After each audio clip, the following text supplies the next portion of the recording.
let me start with the sort of the umbrella or the overlaying kind of framework.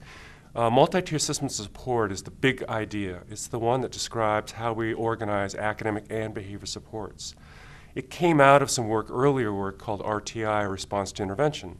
And response to intervention was an effort to try to coordinate evidence-based practices in a way that kids could receive the best interventions with help from teachers using data. Multi-tier systems of support came into play because it covered a bigger umbrella of all kids, all school, all staff. So RTI is under MTSS. PBIS is one element of multi-tier systems of support that organizes how we do the same thing that we do for academics, only for behavior. And we really try to create positive school climates and make sure that kids get the behavior support that they need. So one way to think about this is that multi-tiered systems of support is an umbrella. And under that you have academic supports, you have behavior supports, and you also have other kinds of supports like health, like school-based mental health, like physical education, like nutrition, because they also fit under the umbrella of trying to support all kids. So an important part about multi-tiered systems of support is that it really hits the ground with the kids at the classroom and school level.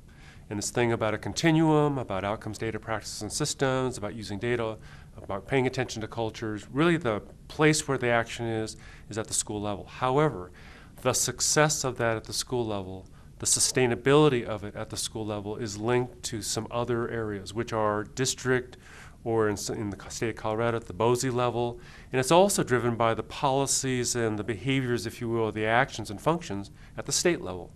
So you want to think about multi-tiered systems of support, the critical features of it, is being applied at multiple levels. At the classroom, individual student, classroom, school, district, as well as state. So one thing I think it's important to think about is that the academic behavior link is pretty clear for many, many students.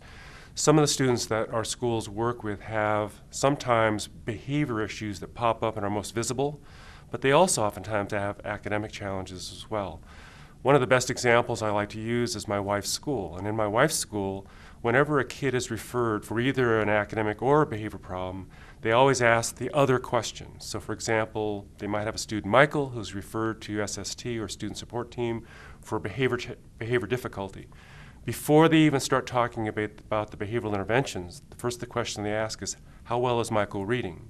How well is Michael doing in math?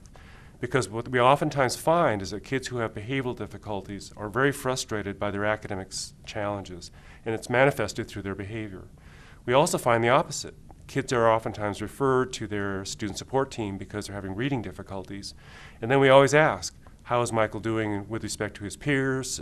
How well is he working with respect to his self-management? And we oftentimes find that behavioral difficulties are also underlying some of the academic challenges. And many of our interventions then become integrated kinds of programs. And that's a great example of multi-tiered systems of support because it brings academic and behavior together, we're layering on interventions, and we're trying to make sure that we cover the total needs of the student as opposed to just some one-dimensional feature. So another misconception is out there is that, for example, multi-tiered systems of support, or PBIS, is just a bunch of collection of interventions, and it's really not. MTSS and PBIS is actually about how we make sure that we organize interventions and supports into a continuum. That continuum goes from what we do for all kids up to what we do for individual students who might have more challenges. What's really important about that continuum is that it's a layered set of interventions, which means that if a kid is receiving Tier 1 or prevention-based supports, things like positive acknowledgments, active supervision, teaching of classroom routines, some kids might need more. They might need more individualized assistance, but that doesn't mean they don't get the other stuff as well. So it's layered on. So you might have a student who has some serious emotional and behavioral challenges, but they're still part of the classroom community. They still receive experiences in the classroom that all kids would receive. They just get a little extra to ensure their success behaviorally. And that's also true of the academic side. So you might have kids who have reading difficulties.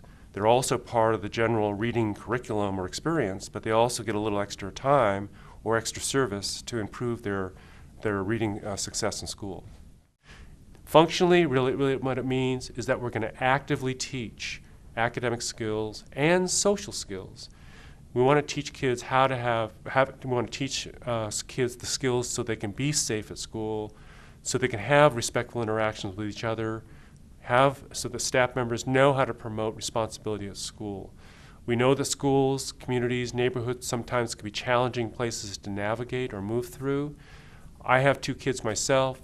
We want to make sure the kids go to schools and be successful academically and benefit from the instruction that they receive, but we also want them to be safe. We also want them to feel like the school is a caring place for them. And we also want schools to be a place where parents and families feel comfortable going. We want schools to be a welcoming place. Positive behavioral support, response to intervention, multi-tiered system support are just fancy ways of saying how can we improve the quality of the experience that kids have at school.